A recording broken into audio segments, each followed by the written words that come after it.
Caros amigos, estamos hoje iniciando uma série de vídeos sobre a história do Império Espanhol.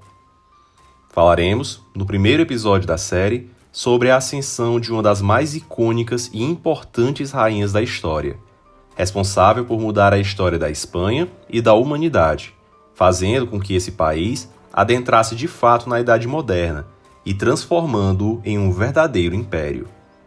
Estamos falando de Isabel, a Católica, Rainha de Castela.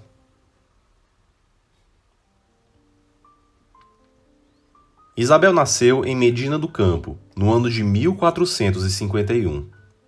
Filha do rei João II de Castela com sua segunda esposa, a rainha Isabel de Portugal, a pequena Isabel de Trastâmara cresceu em um ambiente austero e hostil. Já muito cedo, assistia aos ataques de loucura de sua mãe e encontrava na leitura e devoção religiosa um escape da vida desse mundo.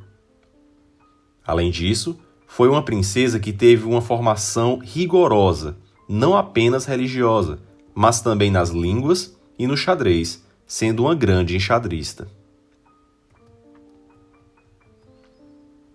Castela era um reino rico, mas extremamente imerso em interesses próprios.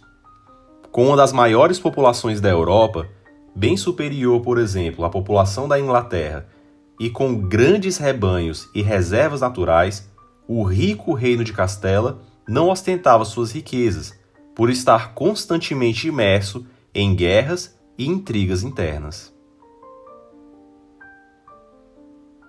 Em uma Castela ainda mergulhada em um ambiente feudal, os nobres detinham grande poderio militar, e o poder do rei era bastante limitado.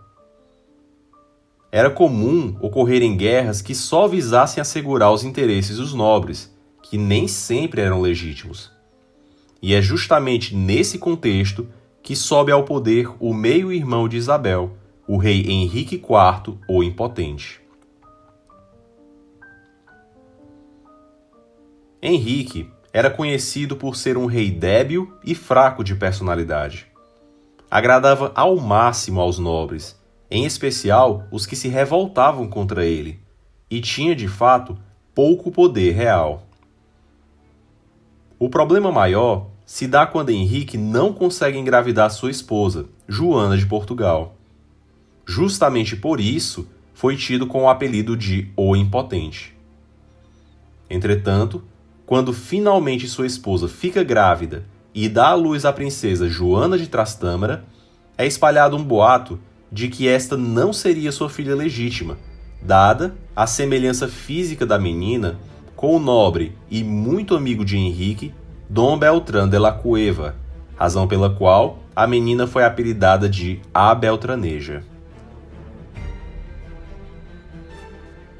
Assim, como em Castela reinava quase que a anarquia, com os nobres tendo muito poder e agindo por interesses próprios, uma parte destes, rivais de Dom Beltrán, decidem coroar o irmão de Henrique, Afonso, como rei, alegando que a pequena Joana não era filha de Henrique e que, portanto, o sucessor seria Afonso, seu irmão mais novo, com apenas 12 anos de idade. Desse modo, começa mais uma guerra civil em Castela. Em meio à guerra civil, morre o pequeno Afonso, provavelmente envenenado por discordâncias com os nobres, que logo em seguida decidem apoiar as reivindicações da sua irmã mais velha, Isabel. Entretanto, diferente do jovem irmão, tendo personalidade própria e sabendo que ela era a única alternativa que restava contra Henrique, Isabel não aceita ser usada pelos nobres nas tomadas de decisão, apesar de se valer das forças militares destes. Isabel era conhecida por ser uma infanta de fala convicta e de pulso firme, ao mesmo tempo que possuía uma voz bastante suave. Assim, era uma pessoa que facilmente convencia e que não dava brechas para fraquezas, algo que julgava ser indispensável para lidar com os nobres. Para dar fim à guerra civil, que assolava o reino, ela compactua com Henrique o Tratado dos Touros de Guisandro, onde ela reconheceria Joana, a Beltraneja, como filha legítima do rei, limpando assim a honra do meio-irmão. Mas, em compensação, ela seria a princesa de Astúrias, a herdeira legítima de Castela. Logo, Joana seria a filha, mas a herdeira seria a meia-irmã de Henrique. A firma desse tratado deu fim a uma terrível guerra civil e estabeleceu a paz novamente.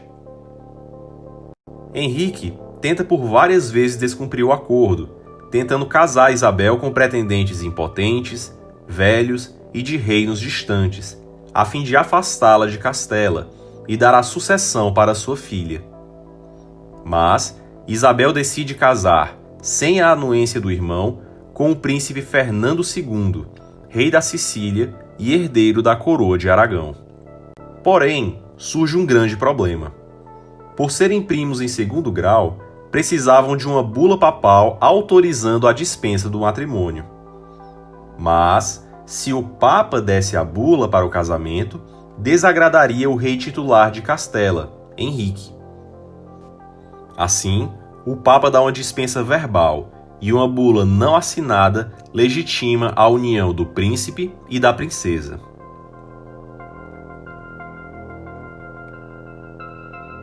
Fernando era um príncipe guerreiro que lutou por várias vezes contra o reino da França, defendendo Aragão no Roussillon, e era herdeiro de um reino mais pobre que o de Castela, mas que possuía experiência militar e possessões no Mediterrâneo.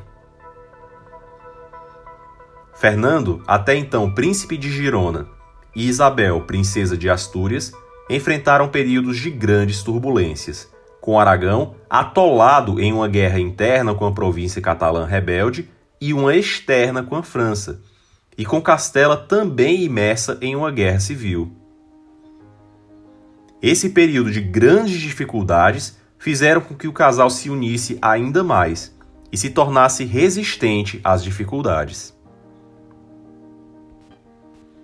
Henrique, entretanto, morre cedo, uma vez que tinha saúde frágil, e Isabel, invocando a legitimidade conferida pelos pactos de Guisandro, firmados com o falecido rei, rapidamente se proclama rainha de Castela, antes mesmo de esperar a decisão das cortes, já que ainda se tinha dúvida se Joana, afinal, teria alguma legitimidade. Ela impunha a espada da justiça, sendo a primeira rainha a fazer justiça em seu reino, não aceitando ser uma mera consorte. Em Castela, seria ela a soberana, e em Aragão, ele, e os filhos de ambos herdariam ambos os reinos.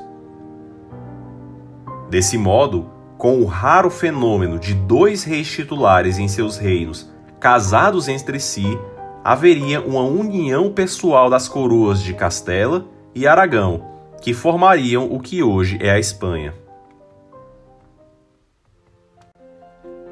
Dona Joana de Trastâmara, entretanto, sabendo do feito de Isabel, casa-se com o rei de Portugal e o convence a atacar militarmente Castela, a fim de o tomar das mãos da usurpadora. O grande plano era, além de invadir Castela com as tropas do rei de Portugal, fazer também com que os alcaídes, que eram os gestores das cidades, entregassem as cidades fortificadas à coroa portuguesa em troca de favores. Porém, sempre que sabia da rebelião do alcaide de uma cidade, Isabel ia a cavalo até a cidade e adentrava pelos muros, aclamada pelo povo, fazendo com que o alcaide caísse aos seus pés, conquistando a cidade sem precisar gastar um só tiro de canhão. Enquanto Fernando lutava na frente de batalha contra o rei de Portugal, Isabel, mesmo grávida, lutava na diplomacia, conquistando vilas em prol das tropas do esposo. Finda a Guerra Civil, Isabel logo trata de pacificar o reino de Castela.